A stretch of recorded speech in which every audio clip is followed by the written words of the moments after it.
Boa tarde a todos e a todas. Sejam muito bem-vindos e bem-vindas ao Clube do Conto, Campina, Florida, que há um ano se realiza aqui nesse espaço maravilhoso do Rocinante Sebo. Como está gravando, eu queria deixar gravado o agradecimento, né, ao nosso Dom Quixote preferido, Martin, a Flavinha também, que ajuda a organizar o Rocinante. Dizer que para mim foi um ano muito importante. Quando eu cheguei aqui, já falei, eu sou carioca, ninguém me conhecia e eu falei que queria fazer um clube do conto e o Martin temerariamente assentiu, permitiu que eu fizesse. E é quase um milagre que a gente esteja aqui há um ano, né? Então a gente tem que comemorar, porque no Brasil, na Inglaterra as tradições são de 500 anos e não sei o que. Aqui no Brasil um ano já é um milagre, né? Então hoje fico muito feliz de vocês estarem aqui. A gente programou uma sessão muito especial hoje, de várias formas, né? A primeira foi a escolha do texto. Eu escolhi um trechinho do Grande Sertão Veredas, um dos trechos mais bonitos, quando o Riobaldo conhece de Adorim, que não é nomeado, é chamado simplesmente de um menino, mas depois a gente vai saber, né? Esse menino tem o nome de Reinaldo, e o Reinaldo, na verdade, tem o nome de Adorim, um nome exclusivo para o Riobaldo. Então não foi um conto, o 12º conto, né? O conto de aniversário não é um conto, é um trechinho, porque na verdade o Grande Sertão Veredas, ele lembra muito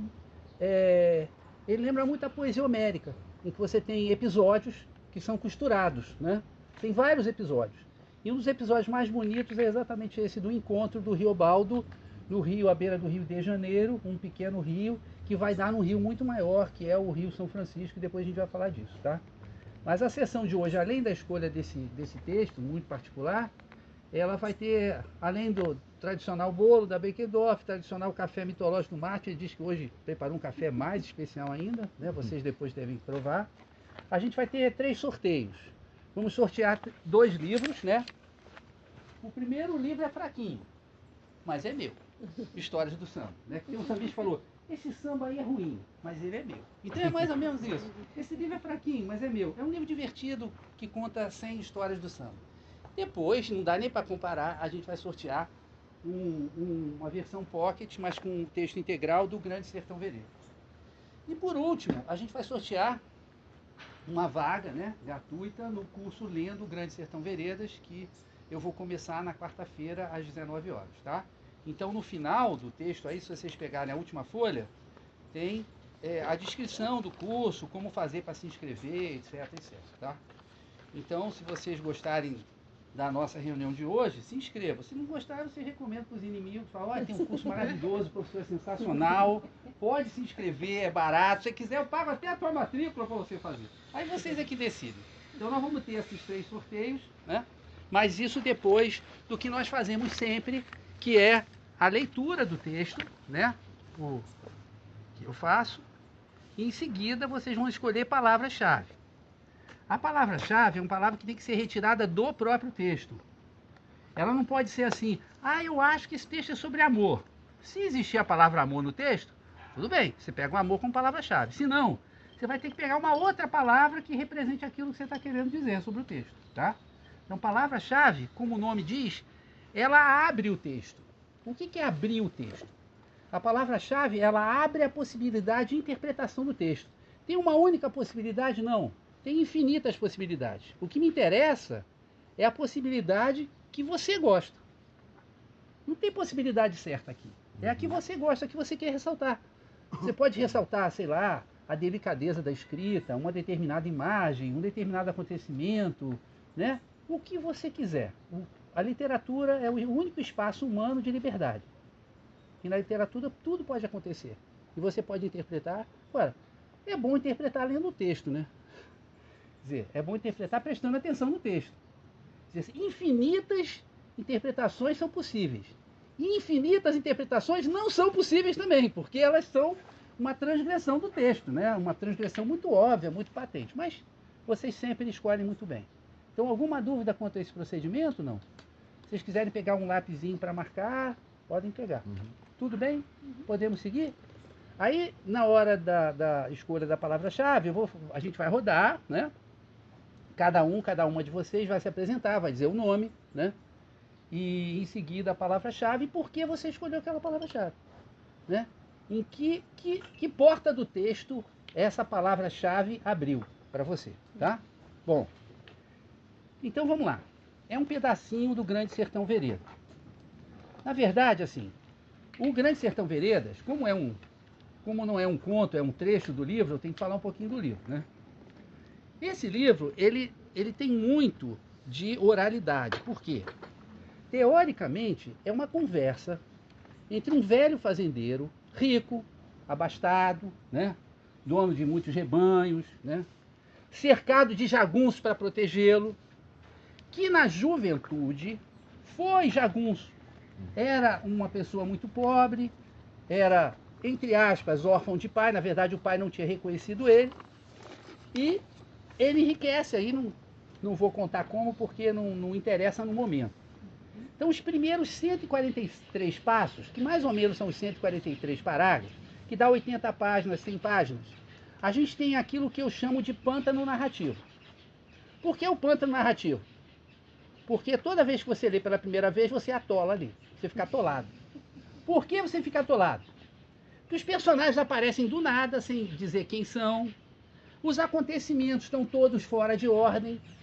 Mas por que o Guimarães fez isso? Por dois motivos. O primeiro motivo é que ele não gosta de leitor preguiçoso. Ele gosta de leitor que busca o significado, que lê o texto, trabalha o texto. Então ele diz, eu não quero leitor meu correndo atrás da história. Leitor que gosta de historinha, vai ler, vai ver filme de Hollywood. Ele fala, não sou Hollywood, não sou Hollywood. E o segundo motivo, o motivo mais importante, é que nesses 143 passos iniciais, ele vai sim colocar os personagens principais, ainda em situações que nós desconhecemos, mas os grandes temas do texto vão aparecer. Deus e o diabo, o destino e o acaso, o bem e o mal, a justiça divina, a justiça dos homens, enfim, aqueles grandes temas existenciais e metafísicos vão todos aparecer nesse primeiro momento no pântano narrativo. Logo depois do pântano, ele diz assim, como é seu nome? Eduarda. Eduarda. O Guimarães diz para você, você vai ouvir a voz dele. Depois de ler os 143, quando você chegar no 144, vai dizer assim, Eduarda, parabéns. Você é uma leitora, entendeu? Persistente, inteligente, você acaba de atravessar o pântano, eu vou te dar um prêmio. Eu vou começar a contar a história em ordem cronológica. Que é o que a gente vai ler agora. Quando ele começa a contar a história em ordem cronológica. O Riobaldo praticamente pula a infância dele. Porque a infância dele foi muito triste, né? Uma infância pobre, uma mãe talvez mestiça de índio, desvalorizada, oprimida, vivendo de favor, né? Parece que tem um tal de Gramacedo que desrespeitou a mãe dele, ou ele, ou os dois, né? O pai dele era um grande fazendeiro que não assumiu a paternidade, que apareceu como padrinho. Então a infância dele, ele nem quer falar sobre a infância, mas ele fala do início, da adolescência. Então esse texto que a gente vai ler é um dos textos mais bonitos do Grande Sertão Veredas, porque é o Riobaldo descobrindo as coisas mais importantes desse mundo. As coisas mais importantes desse mundo que vinha a ser o amor, né? É a primeira coisa que ele descobre.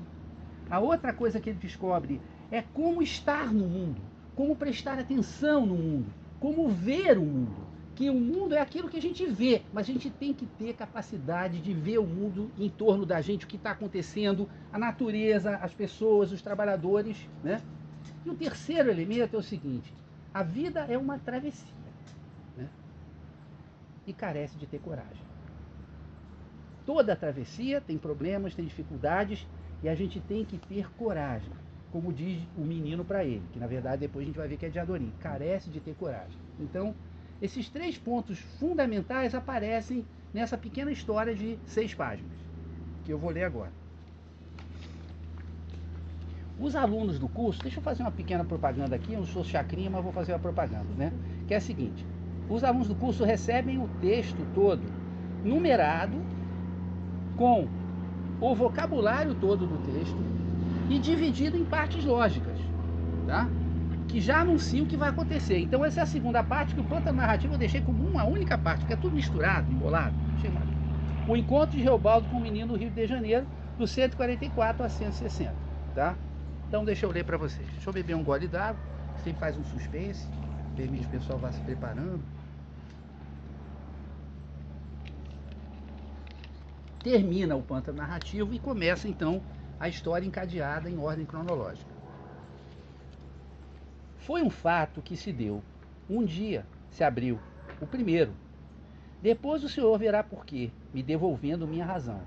Aliás, só leiam em voz alta. É a chave para entender esse texto. Porque a marca da oralidade é muito forte. Vocês devem imaginar alguém contando uma história para alguém. É para ler em voz alta, imaginando essa conversa. Vai ficar muito mais fácil de entender. Tá? Então eu vou reler. Foi um fato que se deu. Um dia se abriu. O primeiro. Depois o senhor verá por quê, me devolvendo minha razão. O senhor é um doutor da cidade que chegou de jipe, né, na fazenda do velho Riobaldo. E aqui o Riobaldo está contando toda a história da sua vida. Se deu há tanto, faz tanto, imagine. Eu devia de estar com os 14 anos se. Tínhamos vindo para aqui, ele e a mãe. Circunstância de 5 léguas, minha mãe e eu. No porto do Rio de Janeiro, nosso, o senhor viu. Hoje, lá é o porto do seu Joãozinho, o negociante. Porto lá como quem diz, porque outro nome não há. Assim sendo, verdade que se chama no sertão. É uma beira de barranco, com uma venda, uma casa, um curral e um paiol de depósito. Cereais. Tinha até um pé de roseira. Rosmes. Depois o senhor verá. Pois naquela ocasião já era quase do jeito. O de Janeiro, dali abaixo meia légua, entra no São Francisco. Bem reto ele vai. Forma uma esquadria. Quem carece, passa o de Janeiro em canoa. Ele é estreito, não estende de largura as 30 braços, que é mais ou menos 66 metros. Quem quer bandear a como do São Francisco, também principia ali a viagem. O porto tem de ser naquele ponto mais alto, onde não dá febre de maresia. A descida do barranco é indo por a pique. Melhoramento não se pode pôr, porque a cheia vem e tudo escavaca. O São Francisco represa o de Janeiro, alto, engrosso, às vezes já em suas primeiras águas de novembro. Dezembro dando? É certo. Todo o tempo as canoas ficam esperando, com as correntes presas na raiz descoberta de um pau-óleo que tem. Tinha também umas 2 ou 3 gameleiras de outrora, tanto recordo. Dá dó ver as pessoas descerem na lama aquele barranco, carregando sacos pesados muita vez. A vida aqui é muito repagada, o senhor concorde. Outro meu tempo, então, o que é que não havia de ser? Pois tinha sido que eu acabava de sarar de uma doença. E minha mãe tinha feito promessa para eu cumprir quando ficasse bom. Eu carecia de tirar esmola até perfazer um tanto. Metade para se pagar uma missa em alguma igreja. Metade para se pôr dentro de uma cabaça bem tapada e breada que se jogava no São Francisco a fim de ir, Bahia abaixo, até esbarrar no santuário do Santo Senhor Bom Jesus da Lapa, que na beira do rio tudo pode. Ora, lugar de tirar esmola era no porto. Mãe me deu uma sacola. Eu ia todos os dias e esperava por lá naquele parado. Raro que alguém vinha, mas eu gostava. Queria novidade quieta para meus olhos. De descer o barranco me dava receio, mas espiava as cabaças para boi de anzol, sempre dependuradas na parede do rancho.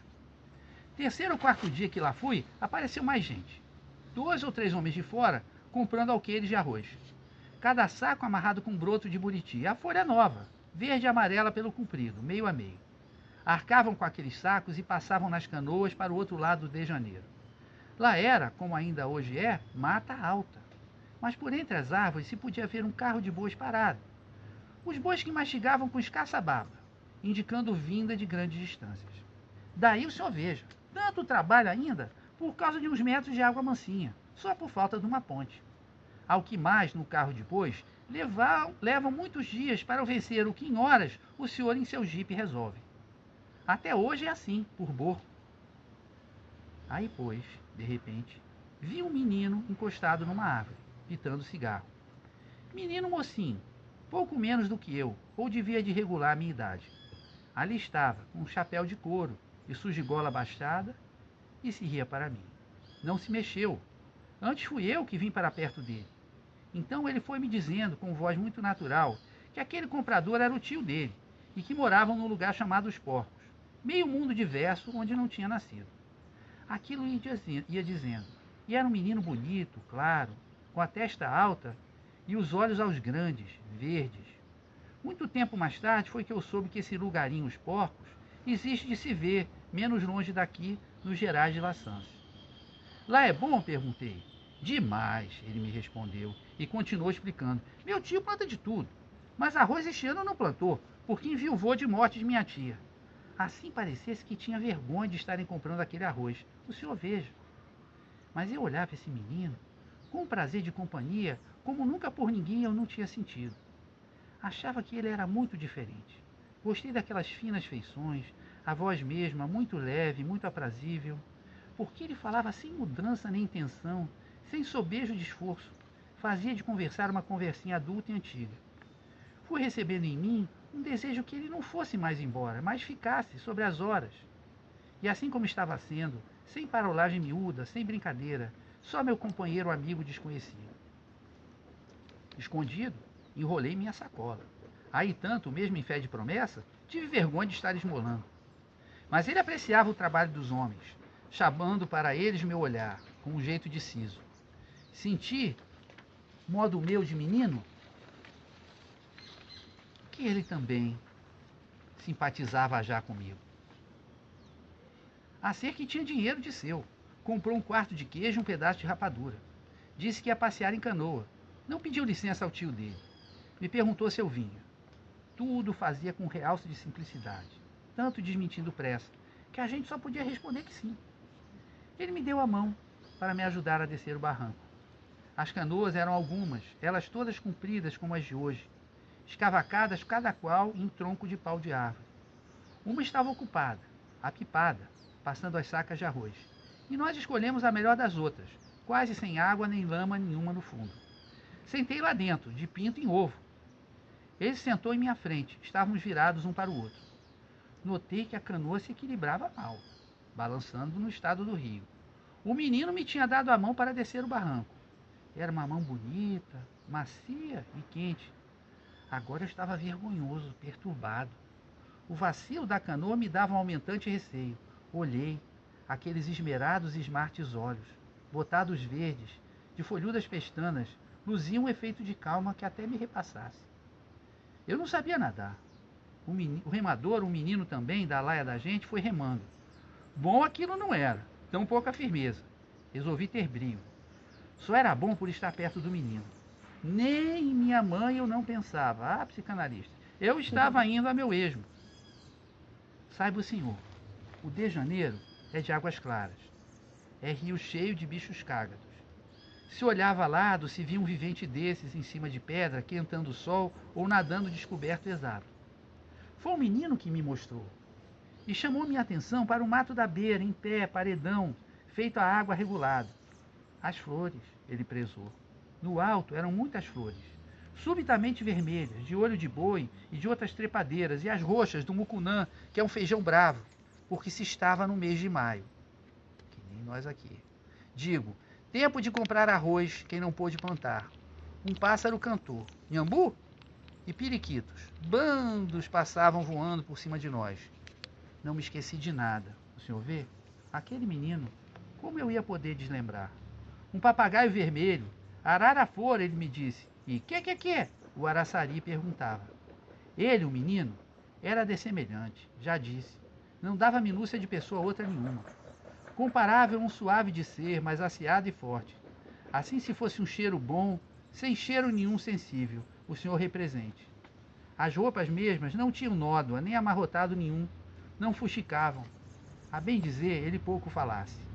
Se via que estava apreciando o ar do tempo, calado e sabido, e tudo nele era segurança em si. Eu queria que ele gostasse de mim.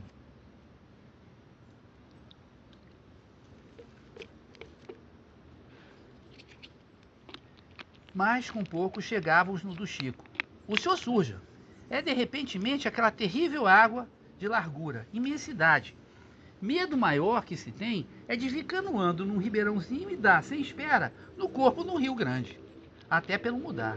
A feiura com que o São Francisco puxa, se moendo todo barrento vermelho, recebe para si o de Janeiro, quase só um rego verde só. Daqui vamos voltar? Eu pedi ansiado. O menino não me olhou, porque já tinha estado me olhando como estava. Para quê? Ele simples perguntou em descanso de paz. O canoeiro, que remava em pé, foi quem se riu, de certo, de mim. Aí o menino mesmo se sorriu sem malícia e sem bondade. Não piscava os olhos. O canoeiro, sem seguir resolução, varejava ali na barra, entre duas águas menos fundas, brincando de rodar mansinho com a canoa passeada. Depois foi entrando no do Chico, na beirada, para o rumo de acima. Eu me apeguei de olhar o mato da margem. Beiras sem praias, tristes, tudo parecendo meio podre. A deixa lameada ainda da cheia derradeira, o senhor sabe, quando o do Chico sobe os 6 ou 11 metros, os 11 metros. E se deu que o remador encostou quase a canoa nas canaranas e se curvou. Queria quebrar um galho de maracujá do mato. Com um mau jeito, a canoa desconversou. O menino também tinha se levantado. E eu disse um grito. Tem nada não, ele falou, até meigo muito. Mas então vocês fiquem sentados, eu me queixei. Ele se sentou. Mas sério, naquela sua formosa simpatia, deu ordem ao canoeiro, com uma palavra só. Firme, mas sem vexame. Atravessa. O canoeiro obedeceu.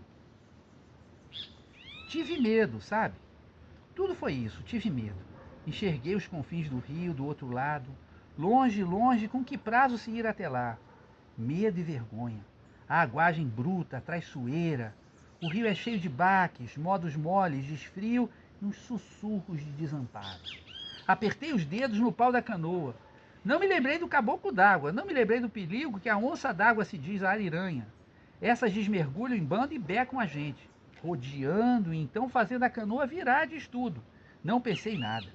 Eu tinha um medo imediato. E tanta claridade do dia. O arrojo do rio e só aquele estrape. E o risco extenso d'água de parte a parte. Alto rio, fechei os olhos. Mas eu tinha até ali agarrado uma esperança. Tinha ouvido dizer que quando canoa vira, fica boiando. E é bastante a gente se apoiar nela, encostar um dedo que seja para se ter tenência. A constância de não afundar. E aí ir seguindo até sobressair no seco. Eu disse isso. O canoeiro me contradisse. Não, esta é das que afundam inteira. É canoa de peroba. Canoa de peroba de pau-óleo não sobrenada. Me deu uma tontura. O ódio que eu quis. Há tantas canoas no porto, boas canoas boiantes, de faveiro, de tamboril, de emburana, vinhado, de coceiro. E a gente tinha escolhido aquela. Até fosse crime fabricar dessa de madeira burra. A mentira fosse, mas eu devo de ter arregalado doidos olhos. Quieto, composto, com fronte, o menino me via. Carece de ter coragem, ele me disse. Visse que vinham minhas lágrimas? Doí de responder. Eu não sei nadar. O menino sorriu bonito, afiançou. Eu também não sei. Sereno, sereno. Eu vi o rio. Via os olhos dele. Produziam uma luz. O que é que a gente sente quando se tem medo? Ele indagou. Mas não estava remoqueando. Não pude ter raiva. Você nunca teve medo? Foi o que me veio de dizer. Ele respondeu. Costumo não. E passado o tempo do meu suspiro, meu pai disse que não se deve de ter. Ao que meio pasmei. Ainda ele terminou. Meu pai é o homem mais valente deste mundo. Aí, o bambalango das águas, a avançação enorme, roda a roda. O que até hoje minha vida avistei de maior foi aquele rio. Aquele, daquele dia. As rimadas que se escutavam do canoeiro a gente podia contar, por duvidar se não satisfaziam o termo. Ah, tu, tem medo não nenhum? Ao canoeiro o menino perguntou com tom. Sou barranqueiro, o canoeiro 3 disse, repontando de seu orgulho. De tal o menino gostou, porque com a cabeça aprovava. Eu também. O chapéu de couro que ele tinha era quase novo. Os olhos, eu sabia, e hoje mais, ainda mais sei, pegavam o escurecimento duro.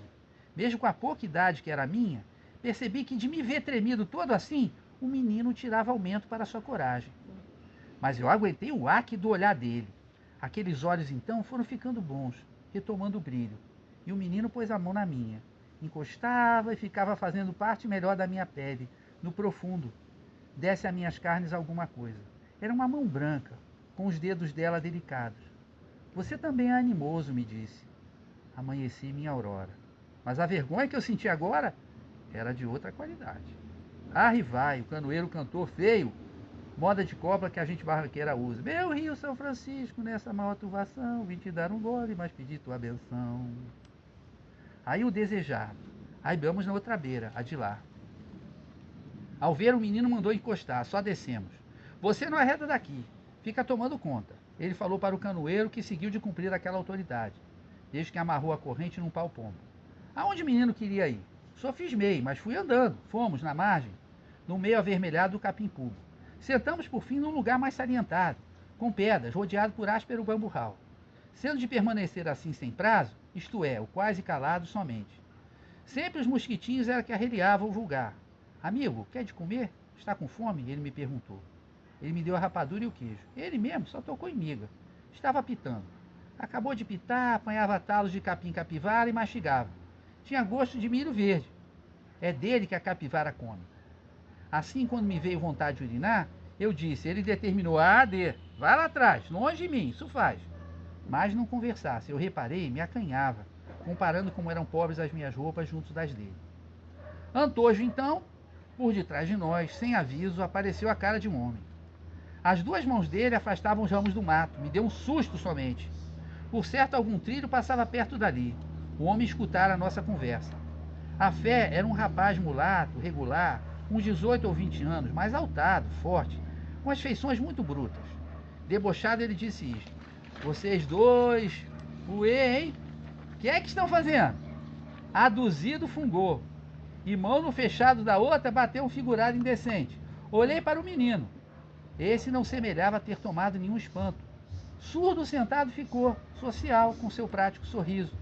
Hein? E eu? Também quero. O mulato veio insistindo. E por aí eu consegui falar alto, contestando, que não estava fazendo sujice nenhuma, estávamos espreitando as distâncias do rio, parado das coisas. Mas o que eu menos esperava, ouvi a voz do menino dizer, você, meu nego, tá certo, chega aqui. A fala, o jeito dele, imitavam de mulher. Então era aquilo? E o mulato, satisfeito, caminhou para se sentar juntinho dele. Ah, tem lances esses, se riscam tão depressa, o olhar da gente não acompanha. Urutu dá e já deu o bote? Só foi assim. O mulato pulou para trás, houve um grito, gemido urro, varou o mato, em fuga se ouvia aquela corredora. O menino abanava a faquinha na mão, nua na mão, e nem se ria. Tinha embebido ferro na coxa do mulato, a ponta rasgando o fundo. A lâmina estava escorrida de sangue ruim, mas o menino não se aluía do lugar. E limpou a faca no capim, com todo capricho. Que seca e corta, foi só o que ele disse, assim dizendo. Tornou a pôr na bainha. Meu receio não passava. O mulato podia voltar, ter ido buscar uma foice, garrucha, a reunir companheiros. De nós o que seria daí mais um pouco? Ao menino ponderei isso, encarecendo que a gente fosse logo embora. Carece de ter coragem, carece de ter muita coragem. Ele me moderou tão gentil. Aí me lembrei do que antes ele tinha falado de seu pai. Indaguei, mas então, você mora com seu tio? Aí ele se levantou me chamando para voltarmos. Mas veio demorão, vagarosinho até onde a canoa. E não olhava para trás. Não, medo do mulato nem de ninguém ele não conhecia. Tem de tudo neste mundo. Pessoas engraçadas. O remadorzinho estava dormindo espichado dentro da canoa, com os seus mosquitos por cima e a camisa empapada de suor de sol. Se alegrou com o resto da rapadura e do queijo.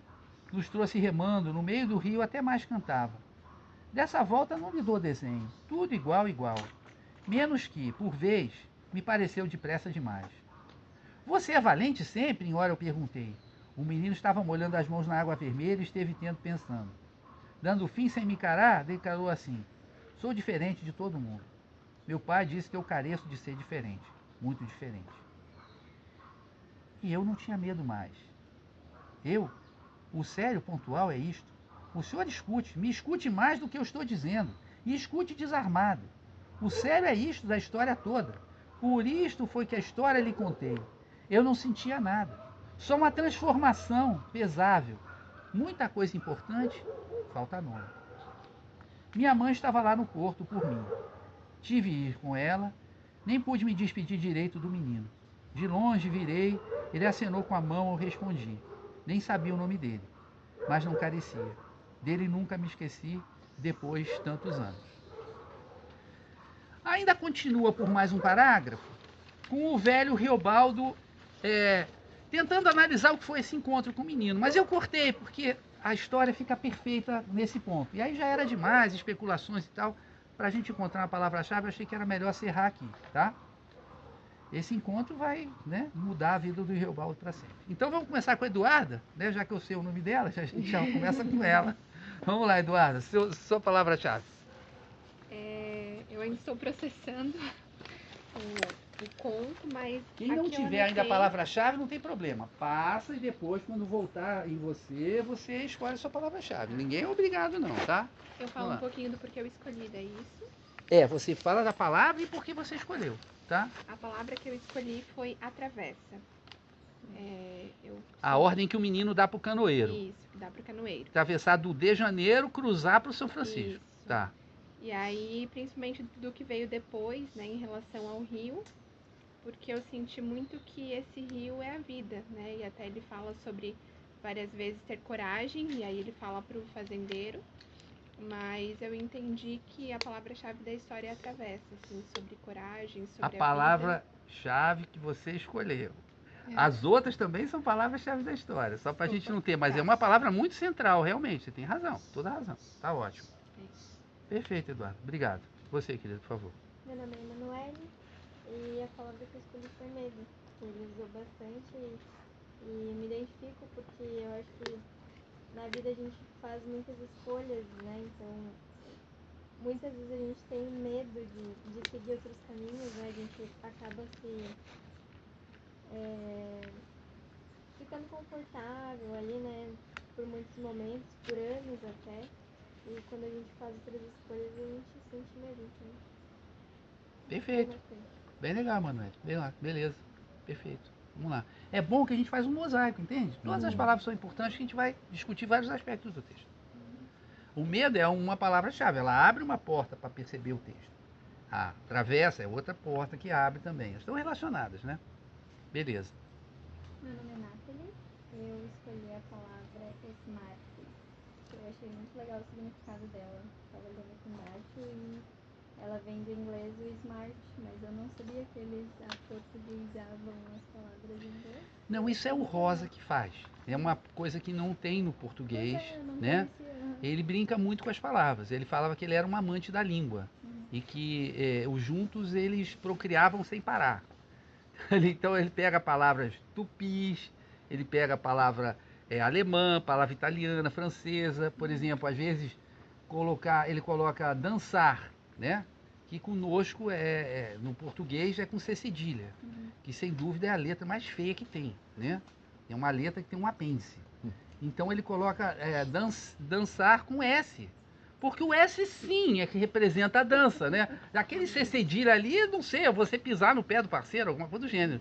Então ele brinca com palavras e às vezes ele inventa palavras, né? Como essa que ele inventou. Às vezes ele pega do alemão, mas ele faz de uma tal maneira que encaixa no português e a gente percebe o significado.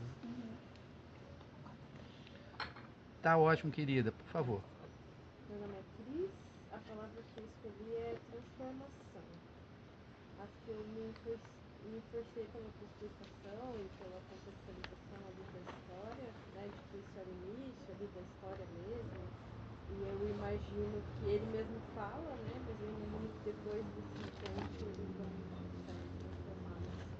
Eu acho que resume bem Não, pra mim. perfeito, Cris. É uma palavra importantíssima. Realmente uma palavra que também trabalha muito bem o texto. Ótimo, ótimo. Ele passa a ser um outro, né? Por vários motivos. Pelo amor, pela coragem, pela maneira de passar a ver, né, as coisas que ele não via antes. Eu acho que essa idade dele também, né? Ele Sim. é um adolescente, então é Sim. um momento da vida onde É. se É esse transformam, momento. né, naquilo que eles vão ser. Perfeito, ótimo. Vamos lá. Meu nome é Pedro. Minha palavra escolhida é brincando. Foi meio que na linha do que você acabou de comentar. Matou meu comentário aqui, né? Que ele brinca com as palavras, né? E ela tá num trecho que ele diz: o canoeiro, sem seguir resolução, varejava ali na barra entre duas águas menos fundas, brincando de rodar mansinho com a canoa passeada. Esse trecho aqui foi o que me bateu, assim. Falei, nossa, realmente, o cara é bom mesmo.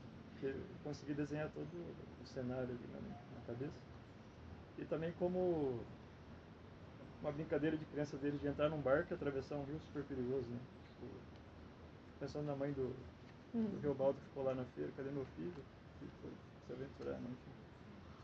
Acho que foi mais nesse sentido, assim, brincando. Não, mas recuperando a tua palavra, já que eu roubei, agora eu vou recuperar, né? Vou ajudar também, um pouquinho, né, Pedro? Também tem esse contraste, né? O canoeiro ajuda a fazer o contraste com a atitude do Riobaldo, que para ele é o fim do mundo.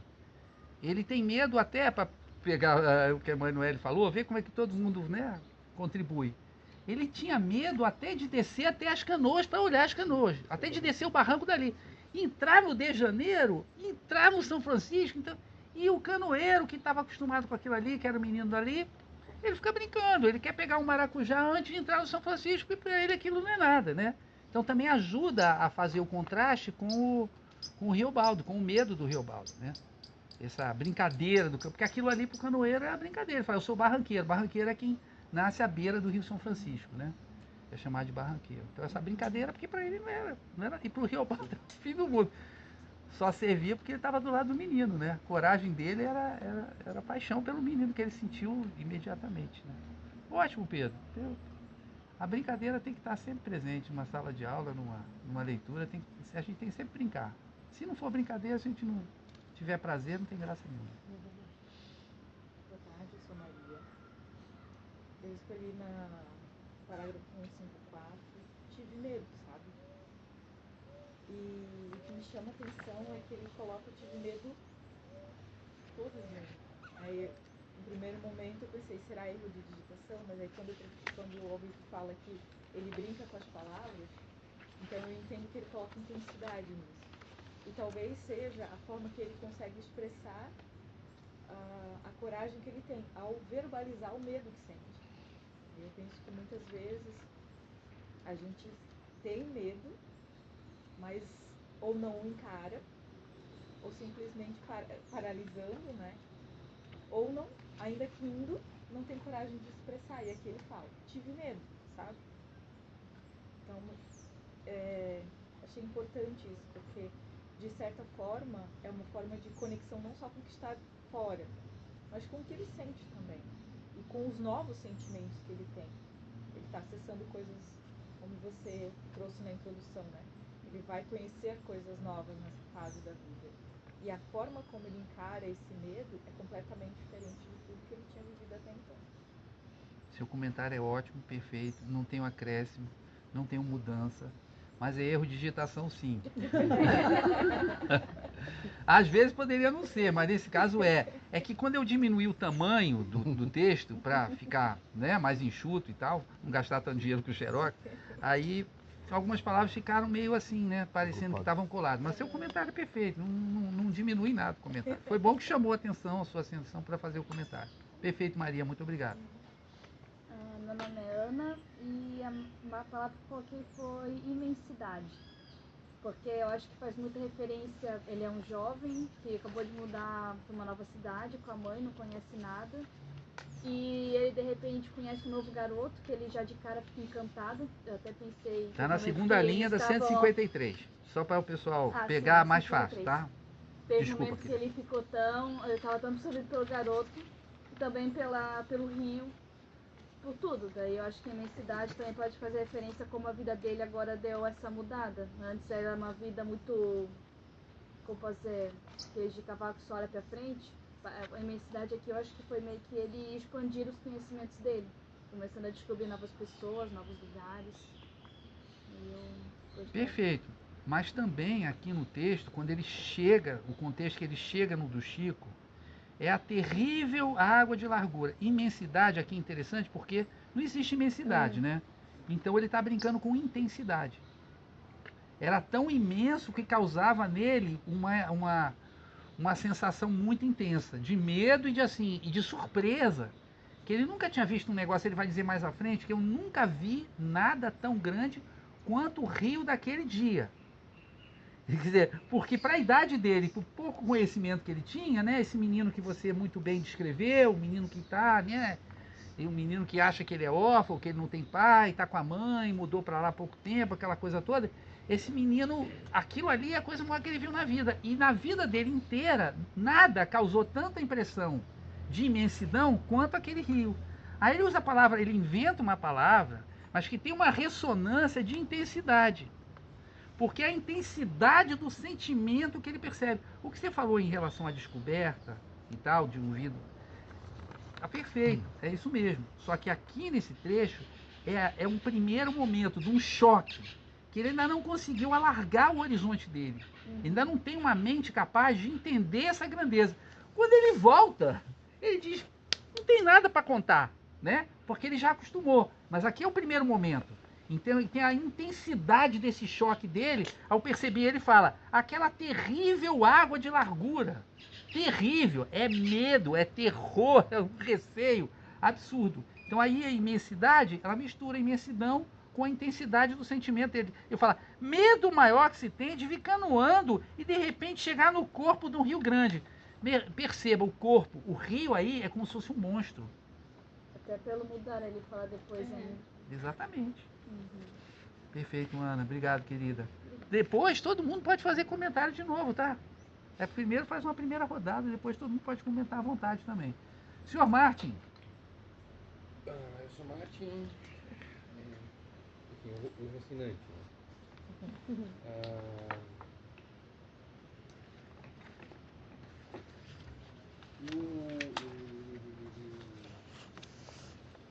Tem muita coisa aqui. Deixa eu pensar aqui.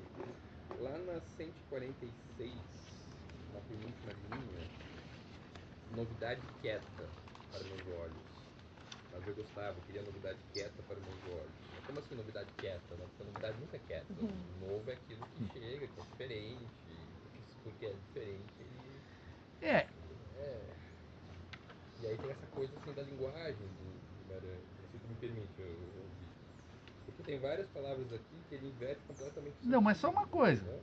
A novidade quieta, ele queria uma Calma, novidade, mas tipo fofoca. Sabe como é? Que não abalasse o horizonte dele. A novidade do Rio, que a Ana acabou de comentar, não é uma novidade quieta. É uma novidade que tira ele do lugar. Então ele está preparando. Ele queria o quê? Chegar alguém ali, bater um papo, o cara comprou arroz, alguém chegou de carro de boi. Esse tipo de novidade quieta que ele queria. Mas ele não vai ter novidade quieta. Ele vai ter uma novidade da pesada. Ele faz as inversões, sim. Mas aqui é uma preparação, né? Esse era meio que no ponto. Então tá bom, Mate. Obrigado. Vamos lá, Gabriel. Eu escolhi a palavra tenência, na página 4. Em qual parágrafo? 154. Tá bom.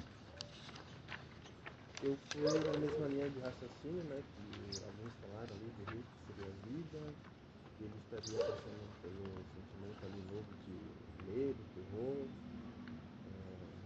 coisas novas na vida dele, né? E o trecho que tem aqui, ele fala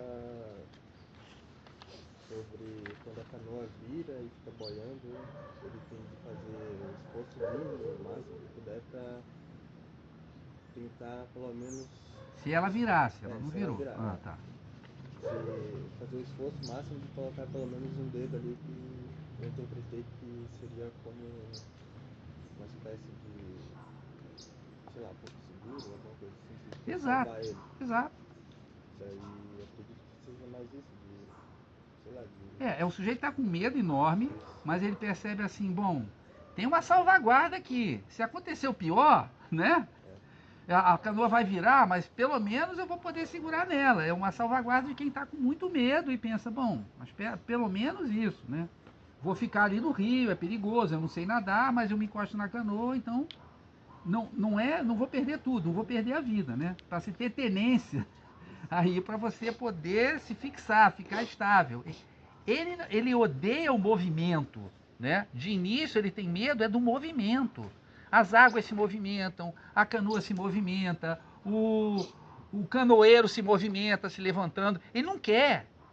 Ele é um menino tímido, um menino que não conhece o mundo, um menino com um complexo de inferioridade. A gente vai ver mais para frente, lendo, né? A gente percebe isso, né? Então o movimento para ele é uma coisa assustadora. Ele quer ficar no mesmo lugar, né? Ele não quer se mover, não quer nem descer até a canoa. Ele quer ficar parado em novidade quieta. Mas se a canoa virar, bom, mas pelo menos eu vou me segurar nela, tudo bem. Vou ficar ali parado esperando, não vou fazer nada. Eu não vou nadar, eu não sei nadar, mas vou ficar ali até alguém me salvar, né? É essa tendência de poder ter alguma coisa para se segurar. Perfeito, Gabriel. Vamos lá, querida, por favor. Meu nome é Janaína, boa tarde. A minha palavra foi sofismei. Eu penso que Tá onde? tá na página 5, 155. Aí tem o número 25 aqui explicando o que é, né? O vocabulário. E eu penso que em muitos momentos isso aconteceu comigo durante a leitura, né? Eu pensei, eu duvidei, eu imaginei, diz ali, né? O que é sofismático. Isso. E ali, então, naquele momento onde quando ele pensou onde o menino queria ir, ele, ficou na dúvida, mas aceitou, né? Ele tinha medo o tempo inteiro, mas ele aceitou o desafio o tempo inteiro. Não perguntou ao menino onde eles iam. O menino literalmente arrastou ele para dentro da canoa, né? E ele foi, deu a mão para ele descer o barranco, ele tinha medo, entrou na canoa, contratou o canoeiro. Mas ele não sabia que ia até o São Francisco, então ele fica sofismado, ele fica meio embatucado aqui. Mas peraí, para onde a gente vai, né? Então antes dele ter medo, ele fica na dúvida, ele fica receoso, mas ainda não tem medo, porque ainda não sabe. Quando ele vê o São Francisco, aí sim, né? Ou quando a canoa balança, aí sim ele tem medo. Perfeito, Janaína. Você, querido. Meu nome é Glaucio. Minha palavra-chave, na verdade, é a mais óbvia de todas. Está no texto inteiro. Precisamos de palavras óbvias também. Vamos lá. Na verdade, sem o rio, não teria havido, né, a narrativa, e é o meio de locomoção, meio de subsistência de todo aquele povo. Toda a narrativa acontece no rio. Então eu achei que seria talvez uma das palavras mais importantes aqui. Se não a mais, né? Na verdade ele conjectura aqui Todo mundo quer a palavra rios, mais importante, né? Vocês são fogo na roupa. Não existe isso. Vamos lá. Seria o de Janeiro, o São Francisco e o do Chico, né? O do Chico é o São Francisco. É o São Francisco? Estava aqui com essa dúvida se era realmente ele. Bom, vamos começar então juntando o Glaucio e a Eduarda. Você é filha dele? Oi? Você é filho do Glaucio? Não. Não? Tá. É que vocês vieram juntos, né? Tudo bem. Perdão aí, desculpa qualquer coisa. Mas assim, o Glaucio falou do rio, né? E o rio, desde Heráclito, né, daquela famosa frase de que você não pode se banhar, né, 2 vezes iguais no mesmo rio, né? O rio é o símbolo maior de mudança, né? Heráclito é o primeiro grande filósofo da mudança, da transformação, que é tudo, né? Ele vai dizer que tudo na vida é combate, tudo na vida é algo que está se chocando e mudando e se transformando em uma outra coisa, né? Ao mesmo tempo, o Rio São Francisco é um rio importantíssimo, né, para o sertão, que atravessa vários estados, vai até o Sergipe, começa em Minas, né, na Serra da Canastra e vai até o Sergipe, né? E aí eu pego uma questão que a Eduarda colocou, que é o seguinte: tem 2 rios aqui. Tem o de Janeiro e tem o São Francisco. O de Janeiro é um rio que no máximo tem 60 metros de largura, que para rio não é nada, né? Só que de Janeiro vem do deus Jano, que era um deus romano bifronte. Ele tinha 2 faces. Uma face ficava voltada para a civilização, ou seja, Roma, e outra face ficava voltada para a barbárie, ou seja, os territórios que Roma ia conquistar, né? Então, quando Roma estava em guerra, eles abriam o templo do deus Jano, que tinha que haver trânsito entre a civilização e a barbárie. A civilização entrava em contato com a barbárie. Quase nunca fechavam o templo, porque Roma estava em guerra, né, o tempo todo. É pior que Israel ou Estados Unidos. Mas, enfim, era pior do que Israel ou Estados Unidos. Mas o que estou falando no sentido de entrar em guerra. Não sou contra ninguém, né? Mas é uma obviedade. Isso ocorre, né? Então, esse deus Jano, ele é perfeito para simbolizar o quê? A passagem. Ele é perfeito para simbolizar a ambiguidade. Você está num estado, numa posição, você passa para outra. Porque é um Deus que tem os 2 lados, né? Ao mesmo tempo, esse de Janeiro é o início. Janeiro é o primeiro mês do ano. Então, o de Janeiro, ele é calmo, com cágados, com flores. O que é o de Janeiro? A Eduarda acertou assim, direto. O de Janeiro é a infância. Mas aí, ele tem que atravessar e chegar na vida adulta, que era o que a Cris estava falando. A idade foi a única que salientou esse ponto da adolescência, tá? Cada um salientou vocês fizeram uma ótima análise do texto, né?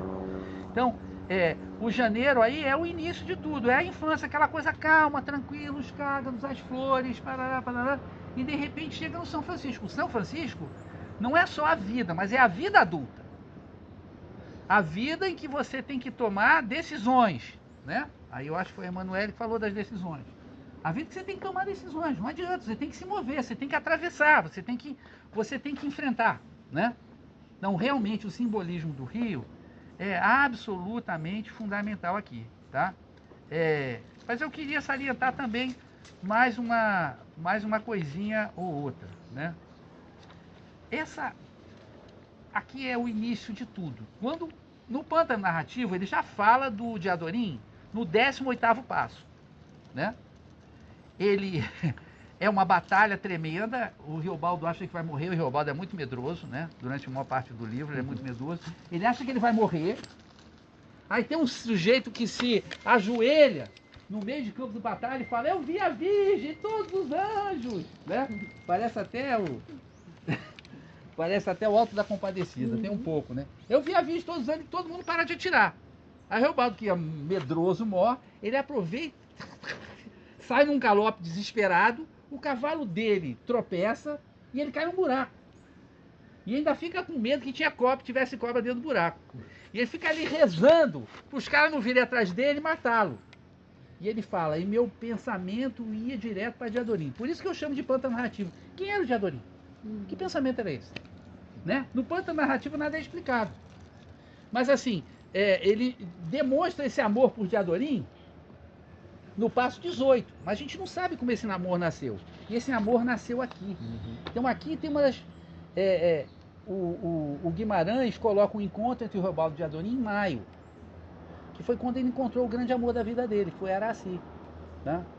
Ele encontrou Araci na Alemanha, em Hamburgo, em maio de 1938. E ele coloca o encontro dos dois em maio, né? Que é uma época linda do ano em qualquer lugar do mundo. Maio é maravilhoso, nós estamos em maio, nós também estamos discutindo em maio, porque eu fiz questão de começar o Clube do Conto em maio. E o primeiro aniversário em maio, com um texto do Guimarães Rosa, né? Que eu chamo de Rosinha, né? Então aqui é muito interessante, porque já aparecem umas oposições, né? Do Diadorim dele. Diadorim corajoso, Diadorim autônomo, tem o próprio dinheiro, tem a própria faca, que é o quissé, uma faquinha bem afiada, né? Toma decisões, tem voz de comando, porque ele manda no canoeiro. Riobaldo medroso, passivo, né? Que vai obedecer a ordem, vai seguir o menino, mas Riobaldo que sentir assim um mendicante perto do menino, que tem boas roupas, que o menino é rico, né? O menino é rico, ele é filho de um fazendeiro, é importante, mas é muito bonito, né? Como ele vai na 149, que está na página 2, mas eu olhava esse menino com prazer de companhia, como nunca por ninguém eu não tinha sentido.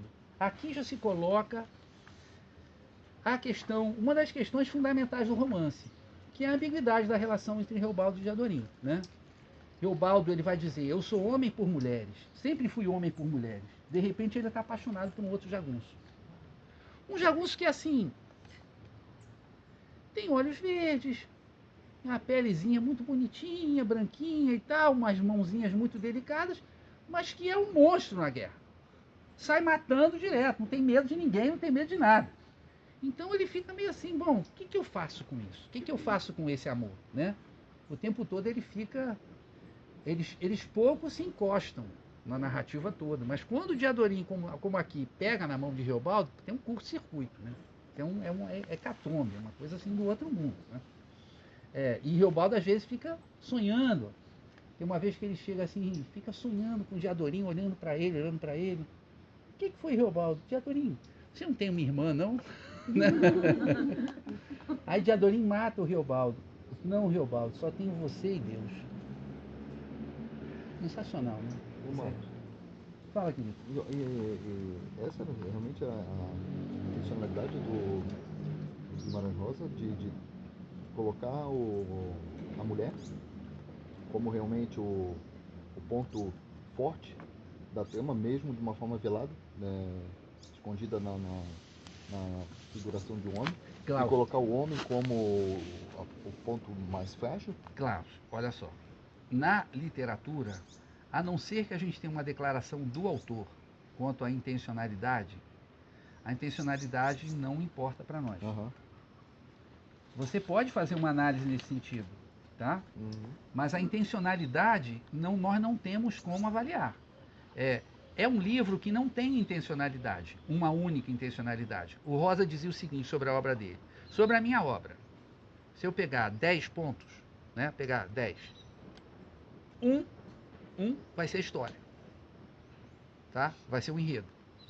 2 vai ser o contexto, vamos dizer, o sertão, naquela época que o livro se passa no início do século XX, tá? 1910, por aí, tá? Então, 1 é a história, 2 é o contexto, 3 é poesia. Falo 3 que nem carioca, né? 3 é poesia. E 4 é metafísica. Então, 7 de 10 pontos são poesia e metafísica. A história é o que menos importa. O contexto importa um pouquinho, mas também importa pouco. O que importa para ele é a questão metafísica. Diadorim, menos do que uma mulher, porque Diadorim é mulher. Diadorim é homem. Dentro de Diadorim tem uma mulher. Assim, Diadorim tem um estatuto ambíguo. Mas a grande questão, a grande oposição entre Riobaldo e Diadorim é a oposição entre masculino e feminino. Embora Diadorim tenha traços masculinos, que ele foi criado pelo pai assim. Ele diz, meu pai diz que eu tenho que ser diferente de todo mundo, como nós acabamos de ler, né? Ou seja, eu era uma menina, tem que virar um menino, tem que agir como um menino, tem que ter coragem de lutar como um menino, né? Então, as oposições é que interessam a ele. No livro, por exemplo, uma oposição assim fundamental. O que rege a nossa vida? É o acaso ou é o destino? Os dois são desesperadores, né? Se for o destino, não adianta eu fazer nada porque vai ser o destino, entendeu? E o destino vai... Ah, mas não teve jeito, foi o destino. Mas sabe lá o que o destino vai aprontar? Porque o destino é para frente, para trás já deixa para lá. E se for o acaso, meu Deus do céu, já pensou? A pessoa pode passar a vida dela inteira e nunca encontrar o grande amor. Porque ela depende do acaso para encontrar. Não depende? Claro que depende. Quantas histórias de amor começam assim meio que... Claro, tem os sites de relacionamento, mas também são uma espécie de roleta russa, não são fáceis assim. Não é para você pensar que você vai entrar no site, vai encontrar a pessoa que vai ser aquilo. Você vai e vê o que vai acontecer, né? Então também tem acaso, né? Então, por exemplo, a questão de destino e de acaso, você pega o livro, eu escrevi um artiguinho sobre isso, só sem ser acadêmico nem nada, tem mais paciência de mandar artigo para a revista, botar nota de pé de página. Eu coloco no Facebook, se alguém quiser ler, se não quiser ler, para mim tá nem aí. Eu não sou especialista em nada. Mas você tem horas no livro que ele afirma que existe, algum personagem afirma que existe o destino. O próprio Riobaldo, tem horas que ele afirma que é tudo um acaso. Ele fica oscilando, entendeu? Deus e o diabo. Deus e o diabo. Aí, pô, ele fala assim, não, peraí, esse negócio aí que aconteceu, por que Deus deixou o diabo fazer isso? Ou Deus usa o diabo porque a gente é tão ruim que Deus não quer lidar com a gente, bota o diabo para lidar com a gente no lugar dele? Ou o bom e o mal, no pântano narrativo. Então, o que interessa para ele, Glaucio, são as questões. E não ele apontar uma coisa e dizer, é assim. Por exemplo, no pântano narrativo tem a história da mandioca. O velho Riobaldo conversando com o doutor. Doutor, o senhor sabe o negócio de mandioca? Tem a mandioca boa e a mandioca brava. A mandioca brava, se você comer, você morre. Ela é venenosa. Aí o senhor sabe? Às vezes, de tanto replantar, a mandioca boa fica brava. E às vezes, sabe lá como? A mandioca brava fica boa. É a história da mandioca? Não. Ele está querendo dizer, né? O que é bem se transforma em mal. E o que é mal se transforma em bem. Todos nós aqui já temos idade suficiente para saber que é exatamente assim, né? Não existe bem e mal separado. O Riobaldo, ele quer encontrar o caminho. Então ele fala, eu gosto das coisas bem separadinhas, mas nesse mundo é tudo misturado. Então o Rosa coloca as grandes questões da existência. Ele não escreve para apontar a resposta, para dizer isso ou aquilo, a mulher superior ao homem. Agora, tem sim, as personagens femininas do Guimarães Rosa são incríveis. Tem a mulher do Hermógenes, que ela é a mulher de um cara que é endiabrado, que é um encapetado, que é um assassino, que é um psicopata. E o Riobaldo e Adorim sequestram essa mulher. Porque o Hermógenes não está querendo lutar contra ele. O Hermógenes matou o pai de Adorim, né? O Joca Ramiro. E aí, eles sequestram a mulher. E a mulher é de uma dignidade incrível. E ele só chama a mulher de a mulher. A mulher não tem nome. Porque o Baldo não tem coragem de conversar com a mulher. A mulher tem tanta atitude que ele não tem coragem, ele tem complexo de culpa e ele tem medo. Ele falou, eu tenho medo de gostar dela como fêmea. Porque aí ia embolar o negócio todo. Imagina, aí ia estar com a mulher do inimigo. Então, essa mulher, assim, ela é absolutamente impressionante. Ela não pede nada, ela não se queixa de nada, ela não fala nada com ninguém. Ela tá descalça, dá um sapato para ela, ela veste. Ela tá com pouca roupa, dá um chale para ela, ela veste. Ela não fala com ninguém. Mas tem um determinado momento no livro, eu estou dando uns spoilerzinhos breves, mas isso não esgota o livro. O livro é maravilhoso. Você lê e fica pensando. Tem um determinado momento que a mulher chama de Adorim para conversar. E ninguém fica sabendo o que ela conversou com o Diadorim. Mas mais à frente no livro, quando o Diadorim morre, matando o Hermógenes e também morrendo, é bom dar spoiler, porque é o seguinte, é impossível entender Grande Sertão Veredas na primeira leitura. É impossível. Grande Sertão Veredas é que nem a tragédia grega. Quando no Édipo Tirano, que o pessoal traduz errado por Édipo Rei, ele chegava lá diante de 15 mil atenienses e falava numa das cenas iniciais, eu sou o mais feliz dos homens. Todo mundo sabia que ele tinha matado o pai, que tinha casado com a mãe. Uhum.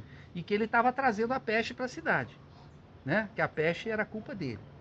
Então, aquilo tem uma ambiguidade trágica. O personagem não sabe, como nós humanos não sabemos qual é o nosso destino, o que vai acontecer conosco. Ele não sabia a sua verdadeira posição, o seu verdadeiro estatuto. Ele sabia menos que os espectadores. Então, o Grande Sertão Veredas, você lê a primeira vez para conhecer a história. E você lê a segunda vez para entender a história. Primeira vez você não consegue ler, conhecer a história e entender, porque você não sabe as ironias. Quando você lê pela segunda vez, você sabe a ironia de que aquela mulher que foi capturada e foi sequestrada, que é um ato assim muito violento, e aliás foi o próprio Diadorim que propôs isso, né? Porque quer vingar o pai. Mais para frente, quando o Diadorim morrer, vai ser a mulher do Hermógenes, ou a mulher com M maiúsculo, né? É a mulher com M maiúsculo, que vai dizer assim, me traz o corpo daquele moço lá, aquele moço bonito, de olho verde, me traz o corpo dele. Aí ela despe Diadorim e manda chamar o Riobaldo, que é uma das cenas mais lindas e mais terríveis, que eu sempre choro nessa hora. Hoje não vou chorar porque só estou contando, mas quando eu estou lendo eu choro. E ela mostra o corpo para o Riobaldo. E o Riobaldo fica louco com aquilo. Então, é essa mulher que garante que o segredo de Diadorim seja revelado mesmo pós-mortem para o Riobaldo. Ele saber o que estava havendo. Por que ele sentia aquilo perto de Diadorim. Uhum. Ora, a primeira vez que você lê, primeira mulher é a mulher sequestrada, né? Agora, quando você lê pela segunda vez, a mulher sequestrada, você já sabe que ela vai desempenhar aquele papel. E você já sabe que quando ela se reuniu, quando ela chamou Diadorim, ela deve ter chegado para Diadorim e fala assim, meu nego, vai me desculpar, mas eu sou mulher, né? Eu sou mulher. Né? Eu tenho radar. Por acaso você não é mulher, não?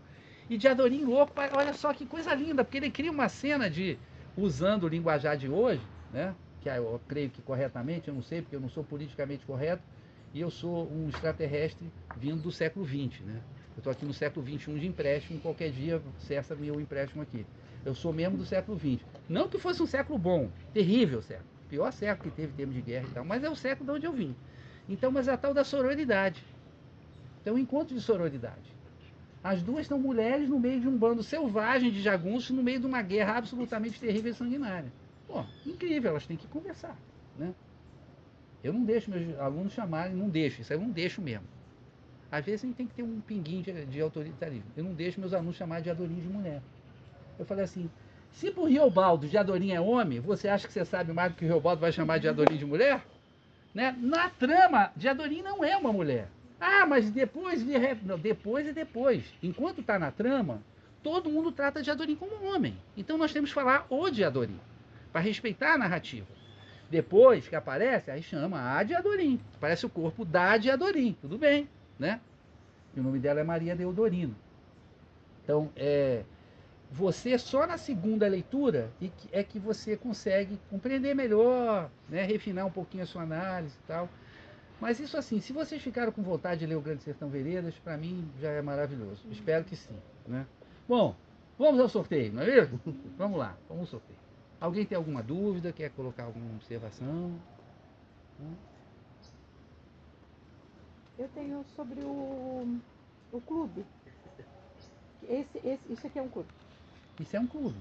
E vocês fazem todo o primeiro sábado do mês. E os próximos também serão ainda sobre o livro? Não. Todo mês é uma coisa diferente. Todo mês é um... Como eu vou começar o curso na quarta-feira, como eu sou apaixonado pelo Guimarães Rosa, que eu acho que já deu para perceber um pouquinho, né? Eu já dei curso sobre os livros, quase todos os livros do Guimarães Rosa, só não dei sobre um muito difícil, muito de vanguarda e tal, que eu acho que não rola muito bem. Mas dei sobre Primeiras Histórias, dei sobre Sagarana, né? Então, podia dar mais coisas, mas enfim. Aí eu resolvi colocar esse texto em homenagem, né? Eu acho um texto perfeito, um texto diferente de aniversário, que é um trecho de um livro, que não é um conto. Não, vai ser, é outra coisa. Todo mês é uma coisa totalmente diferente, tá? Todo mês é uma coisa totalmente diferente. Então vamos lá. E não era, querido? Vamos lá para o sorteio. A gente começa em ordem crescente, né? Primeiro o livro desimportante, mas que pode ser divertido, das Histórias do Samba. Depois o livro do Guimarães Rosa. E depois a vaga no curso, que começa quarta-feira. Eu só peço o seguinte: a pessoa que for sorteada para a vaga do curso, eu vou explicar como é que vai ser o curso. O curso vai ter 6 aulas de debate, que vão ser pelo Zoom, quarta-feira, 19 e 21 horas. 6 aulas de debate, tá? E vai ter 12 aulas pré-gravadas por mim que eu vou enviar para vocês. Tudo, as aulas de debate, o resto, vocês vão receber. As aulas de debate, vocês recebem um vídeo. Então, se você não puder estar naquela aula, né, naquele dia, você recebe o vídeo depois, tá? Mas eu peço que vocês pensem bem, enquanto a gente vai fazer os 2 primeiros sorteios, se vocês poderão fazer o curso.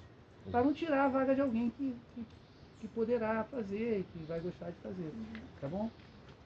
Então é só isso que eu peço. Se você for sorteado, mas você, não, mas eu não vou conseguir fazer, então tudo bem, a gente sorteia de novo, né? Bom, agora eu vou pedir ao Martin, o Martin não está concorrendo, né? Então ele pode sortear. Primeiro é o livro do samba. Dá seu jeito aí, mano.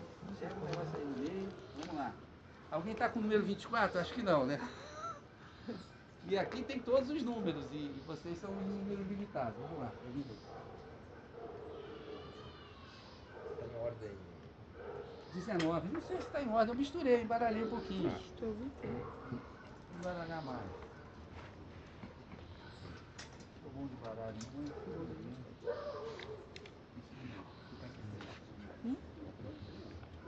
11. 11 tem alguém. É o Gabriel. Seu amigo do número Tem história da Bahia aí também, hein? Eu estive lá no Recôncavo. Tem história da Bahia. A dica é ir lendo os textos e procurando as músicas. É o Martin meu. 28. Ele é meu amigo. Acho que 28 não tem, porque 26 está ali. Não, as pessoas foram escolhendo. É aleatório, 28, 28. 30. 30 não tem. Quem pegou? Agora é o livro do Guimarães Rosa. O Grande Sertão Veredas. 18. 18? Aí é aqui. Obrigada. E agora vamos para o curso. Pensem bem se vocês vão fazer. Não tem despesa nenhuma, tá? Vai ser todo material mandado por e-mail. Número 7. Aê, Maria! Então, depois é só você mandar seu e-mail. Certo. Eu te mando o material. Muito obrigada. Qual é teu e-mail? É M4 do 11. Você recebe Não. tudo de conta? Sim, mas Mas tô cadastrada como Maria da Silva lá. porque- Qual que você. Então manda um e-mail que você Tá. gostaria de receber o material, que eu te mando o material. É que meu meio de estudos é o outro. Tá. Qual que é o teu número preferido? Hã? Qual que é o teu número preferido? 7, o meu preferido do Guimarães Rosa. 7 e 3 também, que hoje é dia 3, então foi perfeito. E foi pego aleatoriamente. A gente começou no dia 7 de maio, eu escolhi que era 7 de maio, e agora primeiro aniversário dia 3 de maio.